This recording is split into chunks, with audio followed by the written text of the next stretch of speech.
the 2nd of February 2026.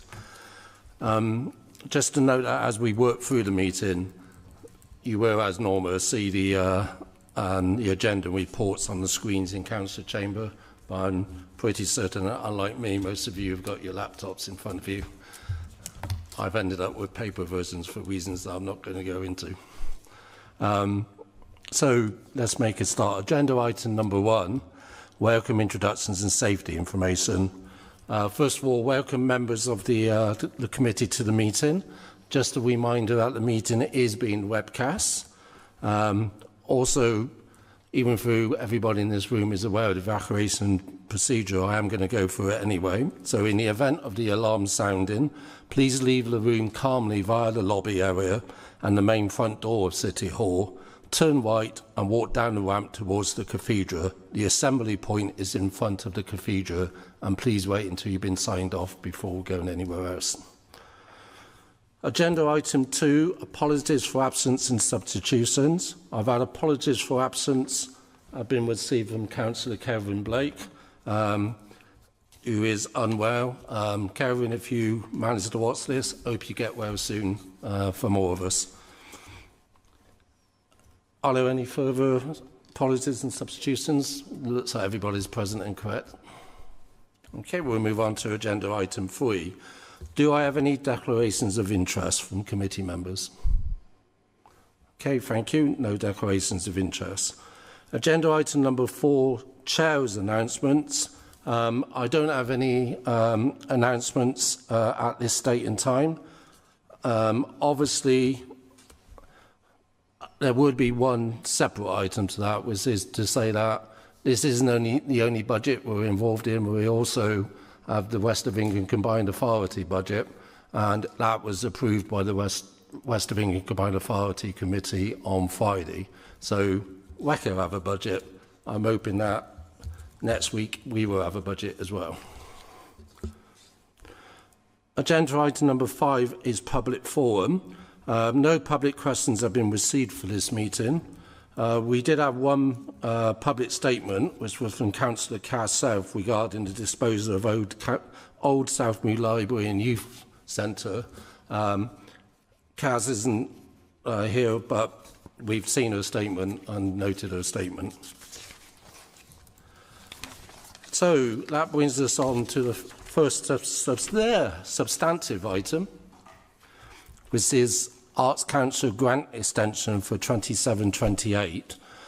This report seeks approval to accept and spend a 1-year extension grant from Arts Council England National Portfolio for Bristol Museums and Museum Development South West, continuing the current 23-27 programme into 27-28.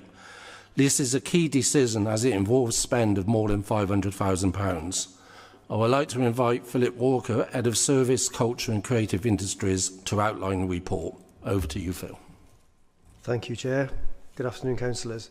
So, as stated in the introduction, this is a request for councillors to approve the acceptance of a grant for a 1-year extension for funding for Bristol Museums and also for Museums Development South West. As councillors are aware, Bristol Museums receives an annual grant from Arts Council. There's a rolling programme of grants. This is a 1-year extension, and that equates to a roughly 25% of the museum's turnover. In respect of Museums Development South West, Bristol City Council plays host to a regional programme of support for museums throughout the South West region. And the grant extension represents 100%, so the entirety of the funding that comes through the Museums Development South West is entirely funded through Arts Council. So that programme wouldn't exist without this funding. So this is a request to councillors that they're both approved to accept and spend these grants. The Bristol Museums has an annual attendance of over 750,000 people. It reaches all wards of the city, all demographics, as well as visitors to the city. The funding for the programme for Bristol is outlined in the report, and some of the benefits of this funding include allowing the museum to put on a changing programme of exhibitions, displays and events, enabling Bristol residents to engage with the collections and culture from across the city, from the UK and beyond. This funding includes our learning programme, which enables the city to engage over 80% of Bristol primary schools to enable them to visit the museums or take part in a cultural activity. It also funds programmes such as Artshed, which is an arts on prescription programme, which is supporting residents with mental health concerns and their journey towards improved health. It provides free and low-cost cultural activities for families during school holidays and supports Bristol residents from disadvantaged backgrounds, including our Young Collective mentoring and careers opportunities. And these are just some of the many things we do, including community events such as South Asian Heritage Month, Black History Month, Lunar New Year, many other community-type displays. For the Museum Development Programme, this is a programme of training, supporting and engaging museums professionally throughout the South West region. So this is enabling skills to be developed in the sector, such as through fundraising, conservation training, volunteer management, and other forms of collection and conservation care. And the museum development plays a critical role in strengthening our city's museum and heritage sector and contributes to the delivery of opportunities for both citizens and visitors. That's probably enough. That's by way of introduction. I'm happy to take any questions, Chair. Do you have any questions or comments on this item? Councillor Townsend. Hi, thank you. Thanks, Bill. It's great. Just want to say thanks for bringing us this paper and your outlining of the sort of crucial importance the museums have to our culture and also our sort of health and well-being as a city. And also just say thanks to the Arts Council for the money. And I think it's a great testimony to the work that we've been pulling in with them to sort of rebuild that relationship over the last couple of years, and really strengthening our relationship with the local Arts Council team as well. So thanks to them and to you. Thank you. Thank you, Councillor Townsend. John, did you indicate? I think Annie has said it all. It's a great report. Thanks very much. And it's always nice to receive grant monies. So thank you. Yes, it's always nice to be asked to accept money rather than do the opposite. Okay, with that in mind, if there are no other questions or comments, then I would like to move the motion that the Committee for Strategy and Resources 1. Approves the proposal to accept and spend a 1-year extension grant from Arts Council England, National Portfolio for Bristol Museums and Museum Development South West, and to continue the assist in 2023-27 funded programmes of activity in 27-28.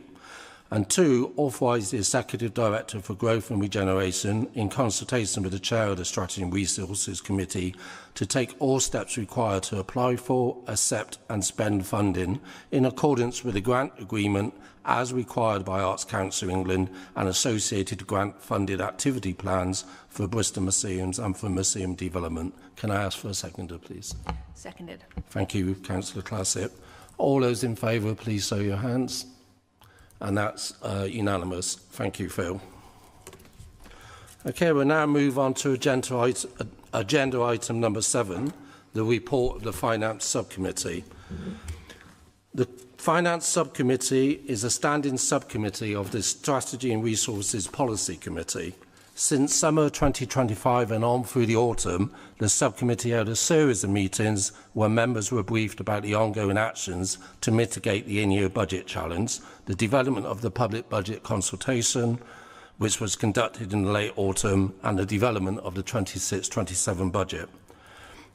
This activity culminated in a 2-part in-public meeting of the subcommittee held over the 10th and 11th of December, where members gave detailed consideration to and raised questions with policy committee chairs and about the developing budget and savings proposals across each individual policy committee's remit.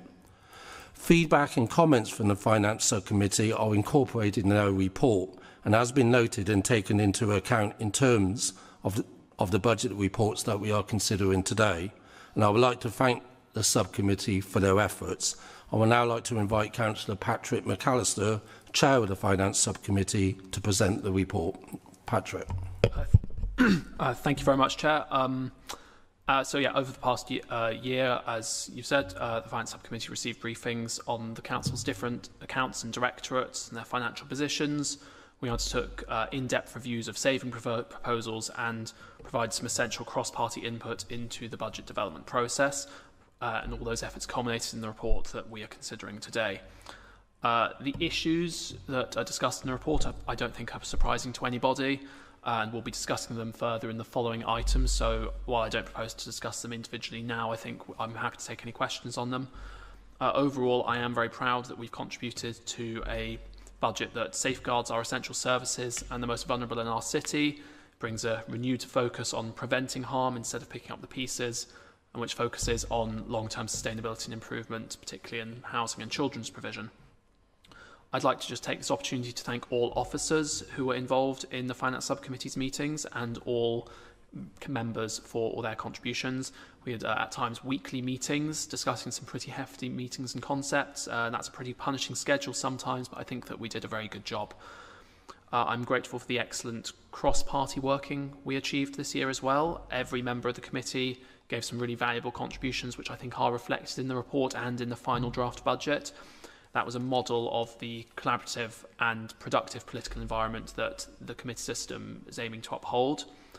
I would just like to address the appendix from Labour members. I was very happy for that to be included. I don't want to stifle political expression in the slightest. I did think it was slightly against the spirit of the report to sort of pick out individual savings items, but I do remain grateful to the Labour members of Finance Subcommittee for their contributions. I'm aware of the sort of internal group pressures they're subject to as well, but I do also hope that the concerns they raised have been suitably allayed by the draft final budget that we're putting forwards. I do hope this report's a useful tool for those looking to examine the budget development process. Thank you. Thank you, Councillor McAllister. Any comments or questions? Okay. So, thank you for the presentation there, Patrick, and thank you also to the officers who I know have worked very hard on this and the wider budget. It is, as always, a tremendous amount of work and a tremendous amount of effort. I do want to make one small point initially, and there may be other things that we can come to in the shortly. But I did want to ask, Patrick, how many people were in attendance at these subcommittee meetings? Was there much of a public gallery at all? So the internal meetings are closed. Yeah. We had the public meeting in 2 parts in December. We didn't have many people in attendance, and this was remarked on at the time, I think, by Councillor Rippington, in fact. And I share his feelings. It's a shame that we didn't have more people in attendance. I think we all wish there could...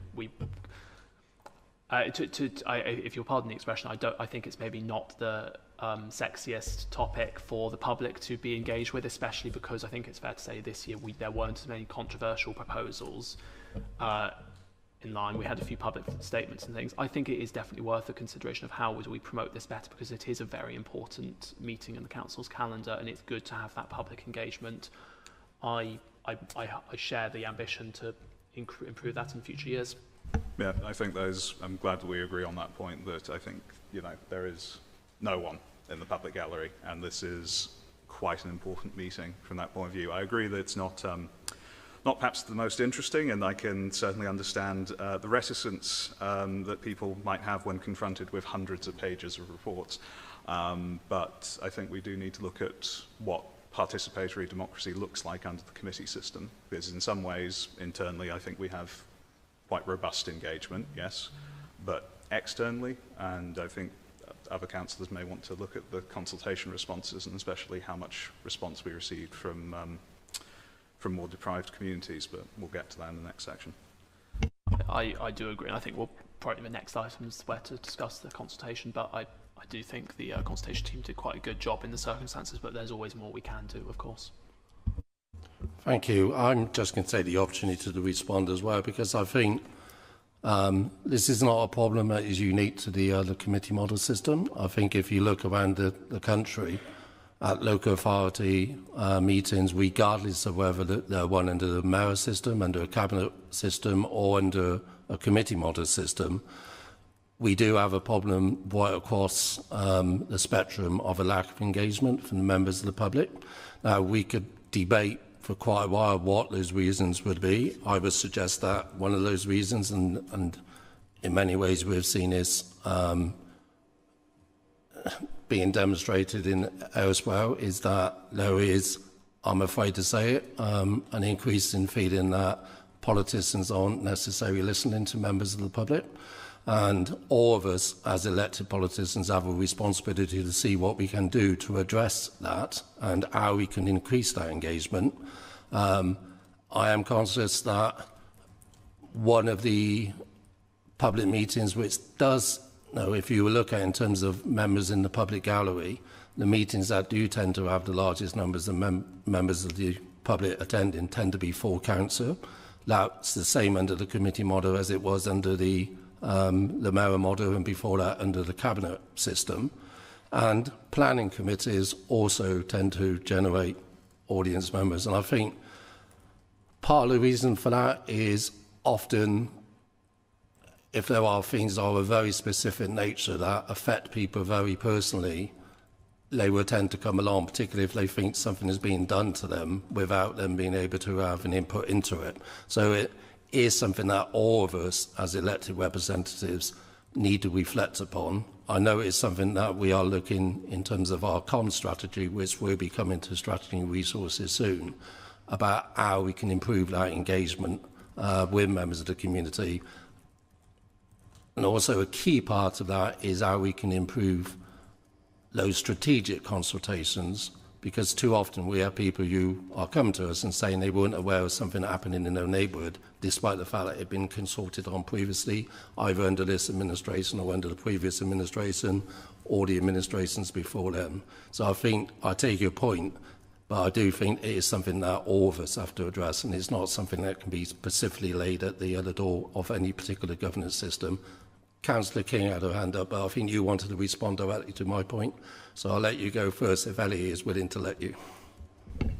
I do want to be clear that was not intended as a particular political remark, although if I was minded to point that out, I would say that the Green Party has made much of how they want to have a participatory democracy, how you do want more engagement. That's not a bad thing, but you have made it a key selling point.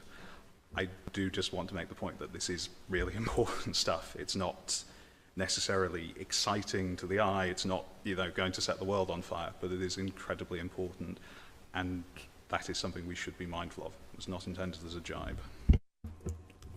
Thank you, and I agree, but I would also say I don't think it's just the Green Party that wants to see more engagement. We have made a point about it, but I think all of us want to see greater levels of engagement. Councillor King.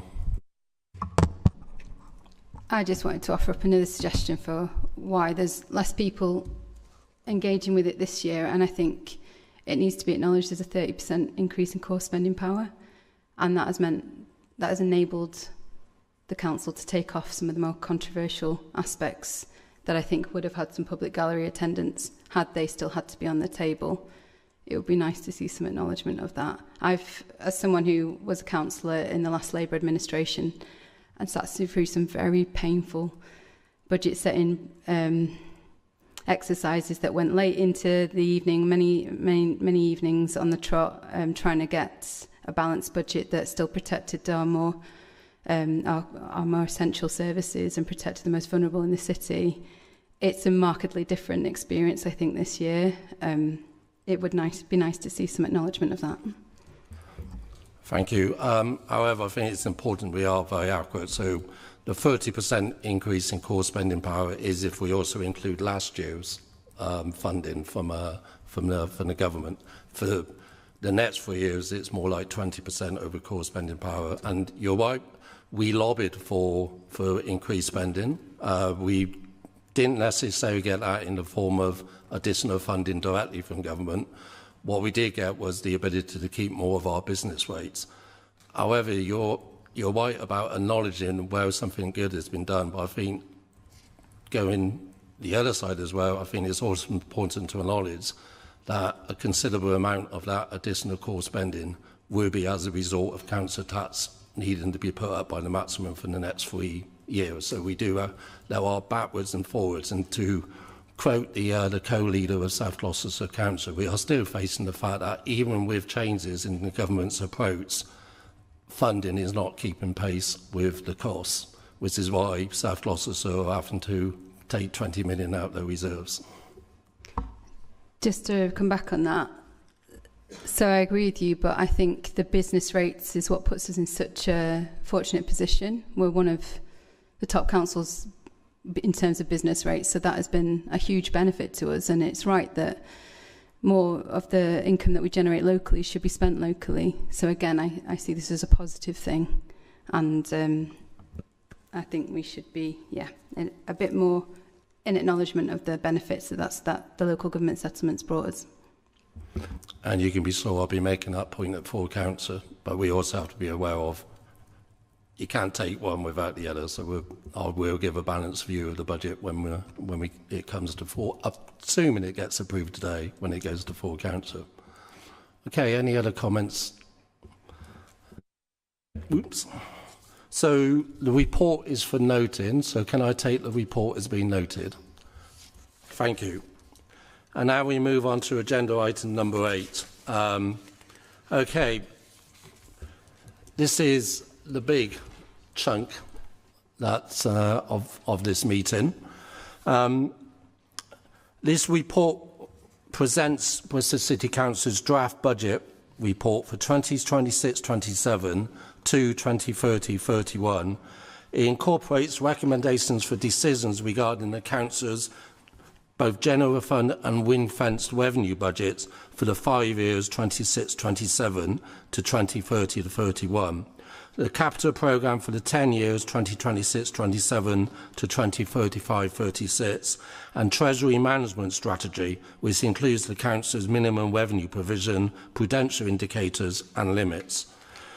Following the Strategy and Resources Committee review and consideration of these recommendations, the draft budget 26-27 report will be presented, if approved, to full Council on 12th of February 2026 for approval by the whole of full Council for adoption. Ahead of time, what I'm going to say is that there are 8 items for noting, 15 for delegation, and I think I counted about a dozen of recommendations. So after we've had the debate, what I'm going to do is, unless there's any objections, I'm going to create all the items for noting in block.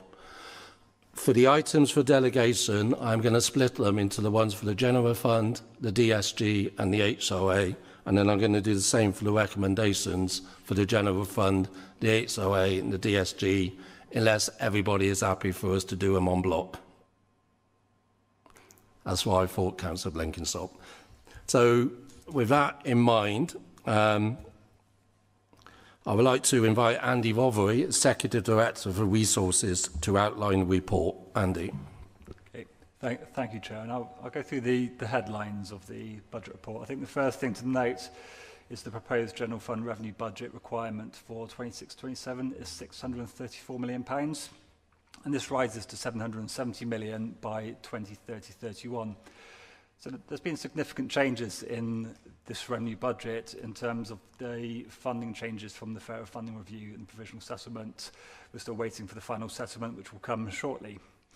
But in essence, there's more allocation of existing grants now into our core spending power, and that's been added to our revenue budget. So there has been significant growth in our revenue budget, but also there's funding need that's grown as well. So our increase in our funding requirement for 26-27, when we compare it to 25-26, is £92.6 million of funding need, but also about 10.9 million of adjustments for grants that were previously allocated directly to departments.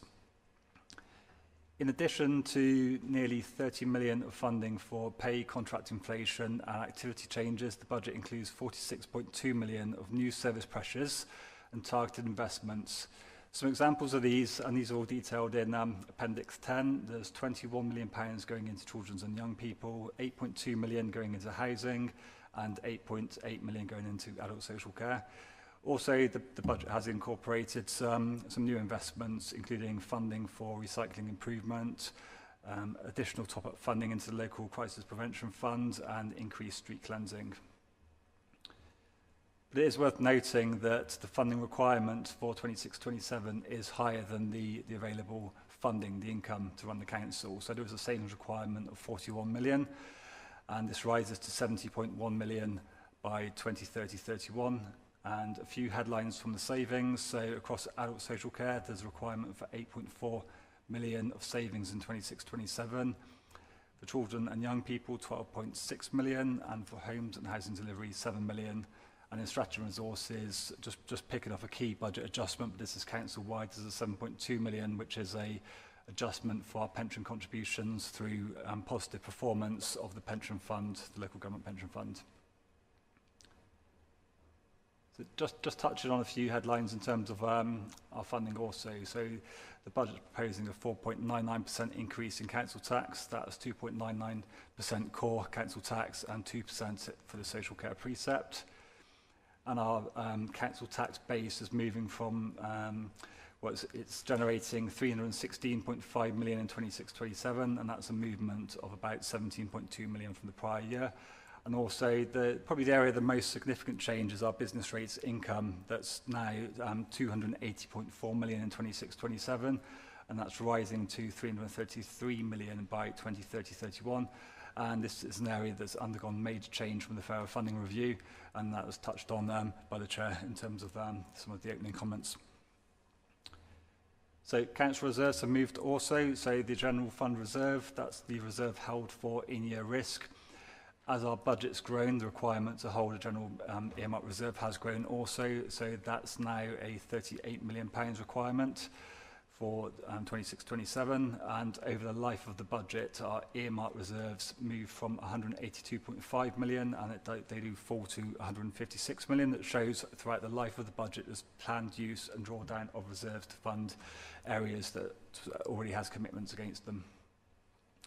So just to summarise the dedicated schools grant, the funding for the dedicated schools grant rises from 548 million to 583 million in 26-27.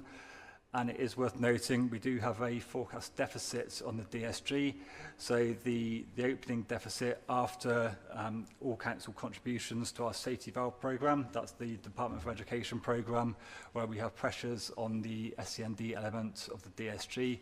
That's forecast to be 68.5 million, and this is anticipated to move significantly over the life of the programme.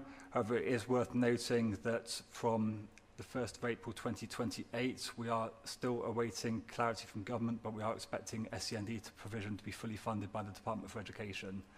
But in terms of the treatment of those deficits, we are waiting further guidance.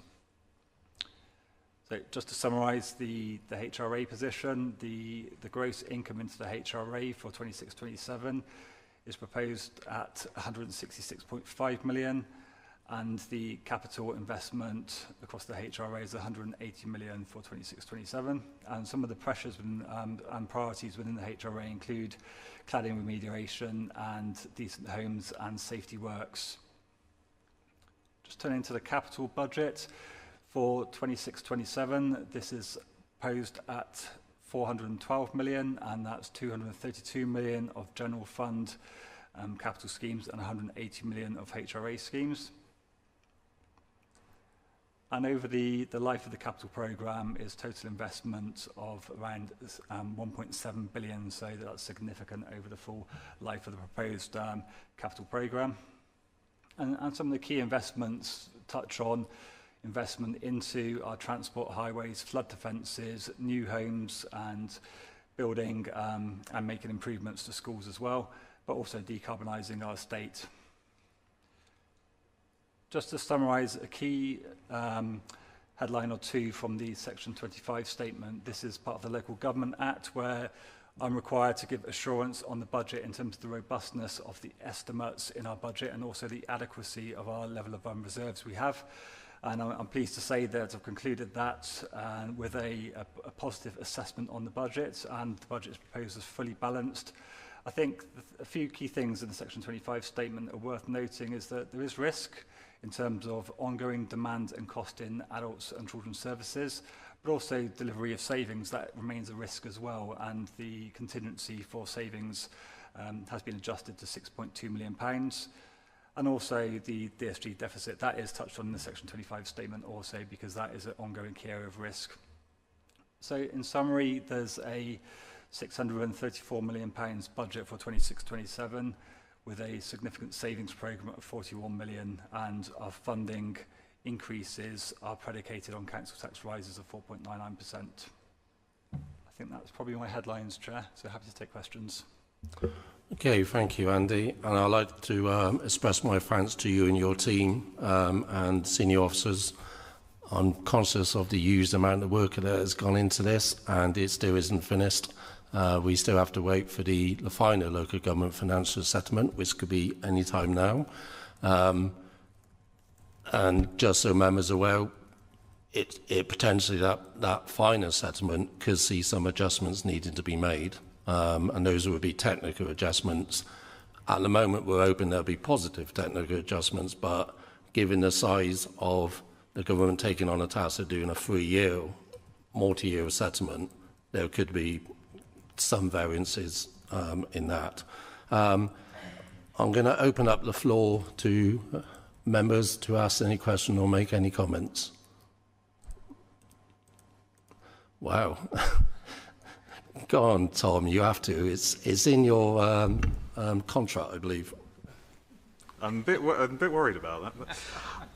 But, secondly, again, echoing the point on thanks, and this is more of a smaller point around the adult social care, children and young pressure, which I imagine will be going back to those committees anyway. But I do just want to comment, if I have to make a comment, that we do need to be mindful of the expenses there. I take the point on needing clarity on what's happening around SEND, and I think we would all welcome further work there, because I know that is an area where the council is currently struggling quite enormously. But I think, you know, we are broadly speaking aware of those challenges. I appreciate the commitments towards meeting them, so we will see how that goes. Okay, thank you. Any other comments or questions? Okay, Andrew, I should... Sorry, Patrick. Not at all, Chair, thank you. Again, thank you hugely to yourself and the team for all the work that's gone into this. I do want to just pick up on the issues around business rates. Like I think we're in the moment like very happy to be able to retain more of those. I think something I've been a bit worried about in the last couple of weeks is the potential volatility we could see, but if we're so dependent on raising that revenue locally, we're very exposed to economic shocks if businesses go out of business, or if there's like national policy changes around business rates. I'm just wondering, could you elaborate on what safeguards the council is able to put in place to hedge against those risks, please? Yeah, of course, Councillor McAllister. So our business rates levels, they're kind of set based on our current performance in business rates and our government returns. So when fairer funding was looked at by government, they took all of the council's returns on business rates, worked out nationally what the income generation potential is, and then kind of reset the allocation to councils. So there's a degree of kind of certainty in the baseline, but it all comes down to performance. That's assuming that our current performance stays the same. So there is a risk exposure there that if collection drops and it's not compensated by compensatory grants from government, that risk sits with us. But also if collection goes up or business rates grow, that'll be retained by us. So there's a bit of a risk and reward there. In terms of managing that through the budget, we hold a business rates volatility reserve to manage that in-year risk. So any shock, it's very much let's review as we go in terms of collection of business rates going through 26-27. And hopefully our performance will be very much consistent with what's been put into the budget. We have taken a risk adjustment kind of approach to that as well, so we're not overplaying expectation on collection into our base. But also, if there are changes nationally around the level of rates for businesses, I would expect there to be a compensatory grant from government that gets paid for us if our business rates base drops because of a policy decision. Okay, thanks. Okay, thank you. Just a quick comment for me. Obviously, I think this budget is a very positive budget. It allows us to do a lot of things. And as Councillor King has said, part of that is because we do have a much better core spending power wherever we can argue about the sources of that money, but that is a positive. But what I will say is that goes both ways, because the other reason why we have such a positive budget is because of the hard work that has been put in by officers and this administration to make sure we are put in the financial controls to make sure that we manage our spending as carefully as possible. And I think that also needs to be acknowledged. And what I would say is that has also seen contributions from members of all parties towards that, including the cross-party approach from the Finance Subcommittee. So on that note, I'm going to move first of all to the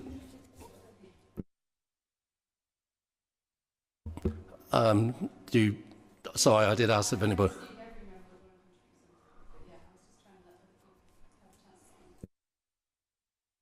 You can speak. Sorry, I was trying to give the floor to others because I would assume that everyone would have comments and questions on such a significant agenda item. So I guess I'm going to go back to the consultation, if that's all right. I'm interested to know if we're happy with the consultation that went out. I'm interested to know what the engagement was like with that compared to previous years as well, in terms of feedback and respondents.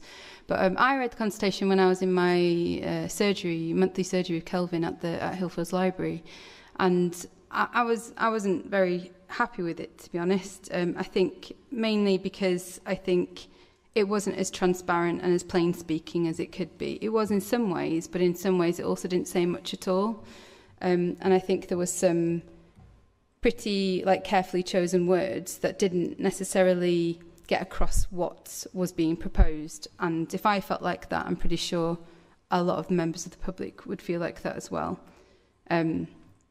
Initiatives that were sort of promising to enhance family help, recruit additional staff, and yet achieve a saving of 5.4 million and not even necessarily call it that, or the review of adult social care, the day service model, and understanding what does that mean. Does that mean that we're proposing to close a day centre and having it in that sort of plain language that people can then take a viewpoint of or not? And I suppose that was kind of I think it was probably the most pronounced in the adult social care area, some of the kind of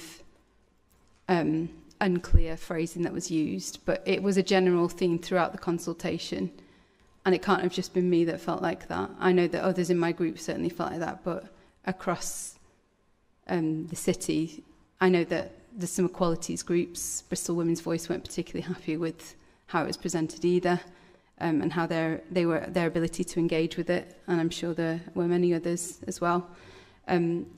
So yeah, I'm just interested in the engagement from the public, what the responses were like, and if you could just, if we could make a comment on that, and perhaps think about how we put these things in plain speak for future years, so that people can, lay people who don't spend a lot of time with the council officers can understand what it is exactly that we're proposing to do each year. Yeah, thanks, Councillor King. Really, this feedback from the consultation team as well. I think general response rates were good. So it's 4,632 respondents, I think, for a council consultation. That's pretty good. I think maybe not quite as much as the previous years, but the previous year's consultation was very specific about significant increases in council tax above the referendum limit. So that really, touched a chord with lots of people and got quite a big response rate, but it was a narrower consultation. I think the positive of this consultation was it is testing how people feel about changes in council tax and splitting that down by the core council tax and social care precept, but also consulting on the range of savings. So I think more was consulted on, but I do take your feedback on clarity of what's actually being put out there and explaining that in a way that is just really public friendly. And I think that's feedback that I welcome, because we do need to learn in terms of our consultation, so we do get the best engagement possible, because it's a very numerical subject, the budgets, and we need to bring the budget items to life as well. So that is good feedback, and I think we did discuss that as a team as well, and also recognise that when we do start the consultation, some of the proposals in terms of the equalities implications are still being finalised as well. So we are mindful that that follows, because some areas will be very much worked up, other areas will be subject to further consultation, equalities impact assessments as well. So it is a moving picture, but it's good feedback, and I think we do need to, every year, my ambition is for us to make our consultation better. If that's okay. Thank you, Andy. So my next one was around an area that I'm not strong on at all, the capital budget expenditure, which is underspent every year. And I was just wondering if you can help me understand why that is and what we can do to try and achieve those ambitions in future years. I'd say, in short, getting the capital spend profile as realistic as possible. I think every capital programme I've been involved in this council and previous councils has always had challenges, and always spending that year one kind of budget, and then you end up with a front-loaded capital programme. So there is work we can do in terms of better profiling and forecasting, so we're not ending up with a front-loaded capital programme that always underspends. I think naturally with capital, and I think this is something that's evident coming out of COVID and trying to get significant schemes moving, it is difficult in terms of the supply chain and getting things from business case development through to construction with a procurement timeframe as well. So I think things will get better, but the whole sort of in a way construction market is still coming back from what was probably the biggest shock it's been through in the last number of centuries as well. So I think that has had a knock-on effect onto councils' capital programmes, because capital's never fixed for 1 year, it's rolling, and there's still a legacy of schemes that are still catching up again. Can I, just quickly come in on this, because our capital expenditure is something that I'm taking a close interest as well, because it's not, to be blunt, what I would like it to be. For most of the last 10 years, regardless of administration, I think on average Worcester City Council has underspent its capital budget by 15 to 20%, and that's even when we've had some capital projects go over budget by quite a bit. And if we look at cities like Leeds and Manchester, they're much closer to delivering their capital budget. I think it's probably 5 to 6%. Now, I have set our team a task of getting to the levels that Manchester and Leeds are doing. Now, that is going to take some time, but if we are identifying things for capital expenditure, then my view is there's a good reason why we've identified those items for capital expenditure, and therefore we should be delivering them. Now, it won't be 100%, because in some circumstances there will be things that change and priorities will change, but we need to be, and you're absolutely right, much closer to delivering 95% of our capital expenditure. And in the same way as in another area where we have now seen improvement is when we put in savings, is making sure we deliver the savings that we set in the budget. So we had a period where we were as low as 65% being delivered. I think we're now much higher. I'm not going to quote what the number is at the moment, because we're still working through the last few periods. And both of those areas are a sign of how we need to run as a better council, and it is something that I do take very seriously, because we need to we need to deliver to the standards that people expect us to deliver. If we say we're going to make savings, we need to make those savings, and if we say we're going to spend money on capital projects, we should be spending money on those capital projects. It's a great ambition, and I'm really glad to see it. Yeah, best of luck with it. So I'm going to move on to another point. The budget report 26-27. Can I understand? So is this the document that will be sent to all councillors to approve for full council? Okay. I feel there would be one slight adjustment. As some of you may have noticed, there was an error with the equality impact on one of the errors on housing, so that's had to be redone separately. I think there was a clerical error which repeated the GNR one twice.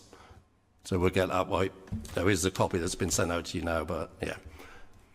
Okay. Mine was more about the first preamble in number 1, the strategy and resources recommendations to council. I think the language, I'd like to check if the language is for that short paragraph is exactly the same as it was last year. So it's the Strategy and Resources Committee recommends that full council approves the proposal set out in this report for 26-27 related to key strategies, principles, policies, specifically those in spending, investment, treasury, management and reserves. So this whole committee recommends that the council approves. And if the language of that is the same as last year, because it's a problematic point for us that we would propose that this budget gets approved without hearing the amendments at full council from all the different parties, debating them, discussing them, and having that sort of democratic part of the process, that we as Labour councillors would be part of that, and as a party along with the Conservatives who are politically whipped and have that discipline, that's something that we can't really agree to do. And I don't remember it being the same last year, though. I could be... What I'll do, Ellie, is I'll double check and review the wording to make it more appropriate. Okay. Councillor McAllister. Thank you, Chair. I have just pulled up the papers from last year, and I'm pretty sure it's substantially similar, if not identical. I'm just losing the tabs now, but I'd be happy to, I can pass you my laptop if you want to have a look at them, but it's all still in the public system. Well, what I'll do is, I mean, regardless of what we did last time, we need to make sure what we're doing this time is something that all of us as members of Strategy and Resources are comfortable with. So I'll chat to Andy and the legal team and Nick and come up with a form of words that both reflects what the purpose is, but also at the same time doesn't put people in, so we say, awkward positions where they appear to be supporting something that they're not necessarily ready to support. Any more questions? Any more questions or comments? Patrick. Thank you, Chair. I did want to just make a final point about the consultation, because that's been a topic of conversation today, as public engagement was in the public finance subcommittee meetings. I think we all acknowledge, we all share the desire for more engagement. I think we would absolutely welcome more sort of ideas and cross-party engagement in improving public engagement. I think the door is open if there are ideas from other parties that aren't in administration on how to improve our rates of consultation responses generally, but especially for the budget. I think we would welcome those. More consultation, more data in that respect is only good for the whole council. Thank you very much, Chair. Councillor Mack. And directly following on from that, and has given me the time to do it. I'm a researcher and a numbers person, so I have, since Councillor King asked the questions about that, looked back for every budget consultation report since we both got elected in 2020, the 6 budgets we've been through, and this year is the second best consultation response since 2020. The only one that's had a higher consultation response was last year, when, partly me pushing to be controversial, we put in the potential increase of 15% council tax, which may have increased it by the extra 50% that we've seen. In fact, this year was twice as much, as 3 of the years have had half as many responses as we got this year, I think. I'm going to look at I've gone through, quickly looked through all those reports. So, yeah, we might want a lot more people to respond, but actually the trend is significantly higher since committee model and since this administration than before.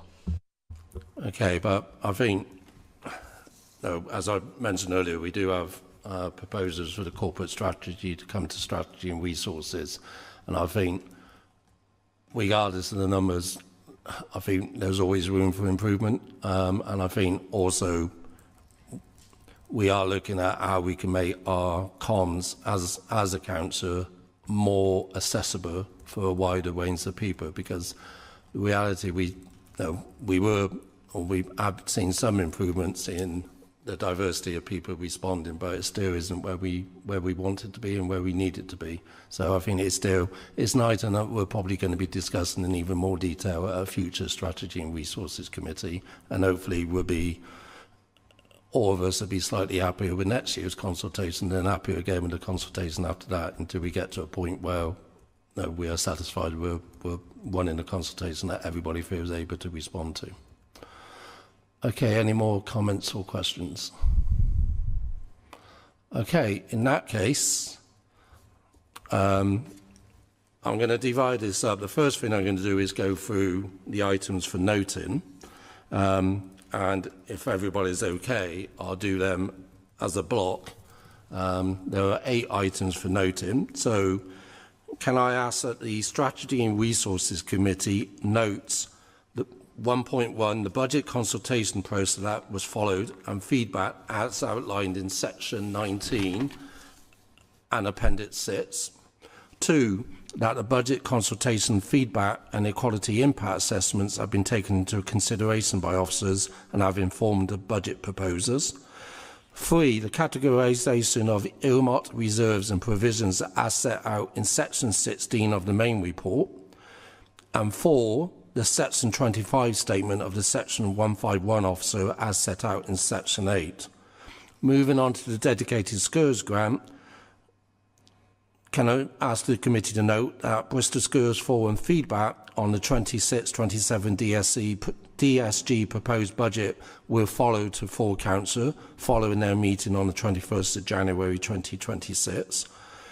Any further DSG, separate item, any further DSG mitigation proposals for commencement in 26-27 are approved by Children and Young People Committee, subject to consultation where required. And then moving on to the housing revenue account, 2 further items for noting that the housing revenue account revenue draft budget of 166 million as set out in section 12 and appendix 17, and the key assumptions in the 30-year business plan, and that the finance model established within the agreed affordability principles summarised in appendix 17. Can I take those items as noted? Okay, thank you. We now have some delegations. There are 5 delegations, but they have 10 clauses. And for ease, I am going to split them out into ones related more to the general fund, which actually is all of them. So actually we'll do them in one go. So I'd like to move a motion that the Strategy and Resources Committee delegates authority for 1, the Executive Director Resources, Section 151 officer, in consultation with the Chair of Strategy and Resources Committee, following the 26-27 final local government finance settlement, to make any adjustments that may be required to the budget report in the interim period between Strategy and Resources Committee's 2nd of February 2026 and full council on 12th of February 2026. Any such adjustments will then be reported to full council for noting. 2, the Executive Director Resources, Section 151 officer, in consultation with the Chair of Strategy and Resources Committee, to make any necessary technical adjustments that may be required to the budget with transfers to and or from reserves as appropriate. 3, the Executive Director of Housing, in consultation with Chair of the Homes and Housing Delivery Committee and Section 151 officer, to submit appropriate funding application, including the Homes England grants for development and any over the key decision threshold, to support the HRA budget and in particular delivery of the HIP and development programme and its successor. 2, and here are 3 subclauses. 1. Accept funding and agree associated grant terms and conditions. 2. Utilise the funding for delivery of the project set out in appendices of the Housing Investment Programme and Development Programme, and, where appropriate, use HRA investment plan funds and all reserves to match fund projects to maximise funding opportunities. And then 4, to the Executive Director of Housing, in consultation with Chair of the Homes and Housing Delivery, to 1. Approve the priority of the procurement project set out in the Housing Investment Plan and take all steps required to select the appropriate procurement route and to procure and award the contracts in line with the Council's procurement laws and regulations. Such authority to include decisions on matters which exceed the key decision threshold within the envelopes outlined in this budget. To make amendments to the current year's HIP programme budget allocations, which may be above the key decision threshold, to meet operational need, providing the programme operates within its approved budget time. And then the final item 5, to the Executive Director of Housing in consultation with Chair of the Homes and Housing Delivery Committee. 2, and here are the subclauses. 1. Approve the priority of the development programme projects set out in Sub-Appendix A3 and take all steps required to procure and award contracts, including goods, works and professional services. 2. During 26-27, to deliver the development programme capital investment plans detailed in Sub-Appendix A3, notwithstanding any individual project or contract may exceed the key decision threshold. 3. To make amendments to the current year's development programme budget allocations, which may be above the key decision threshold, to meet operational need, providing the programme operates within its approved budget limit. And 4. To determine the appropriate nature and mix of tenure appropriate for each scheme. And 5. To identify and allocate suitable sites and properties for the development programme, including both council property and acquiring additional land properties. As I read that through, I realised that some of those delegations were actually for the DSG, were for the HRA account. Would councillors like me to ask you to vote on those separately, or would you like to vote them as a block?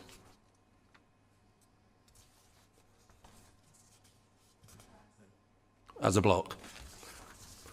Okay. Sorry, Ellie, did you say separately or as a block?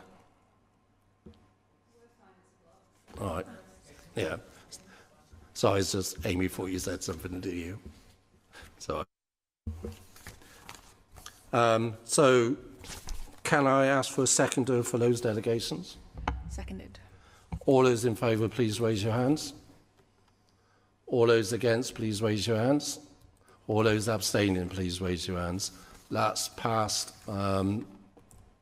6 for, 2 abstentions. Okay, we'll now move on to the recommendations.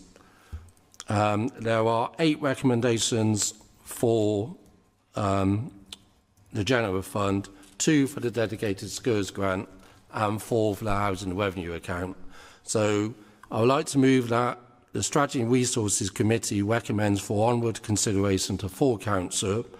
1. The Bristol City Council levies a council tax increase by 4.99%, which includes 2% precept to support adult social care, noting the precepts of the Police and Crime Commissioner for Avon and Somerset and the Avon Fire Authority. 2. The Council's General Fund net revenue budget for the year 26-27 as £634.1 million and expenditure allocations as set out in Appendix 1, subject to any budget amendments properly notified to and approved by the Council in line with the Constitution. 3. To approve the reserves policy for 26-27 as set out in Appendix 13.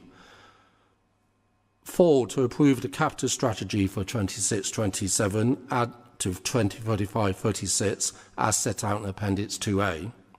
5. The Council's capital budget and programme for the years 26, 27, 35, 36, totalling £1.69.3 billion for the General Fund and Housing Revenue Fund as set out in Appendix 2B.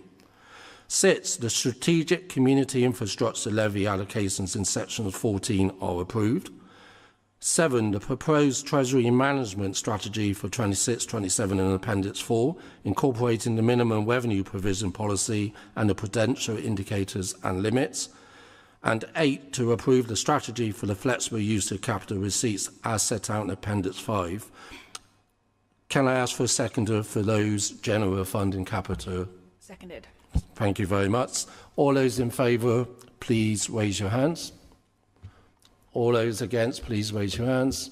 All those abstaining, please raise your hands. 6 for and 2 abstentions.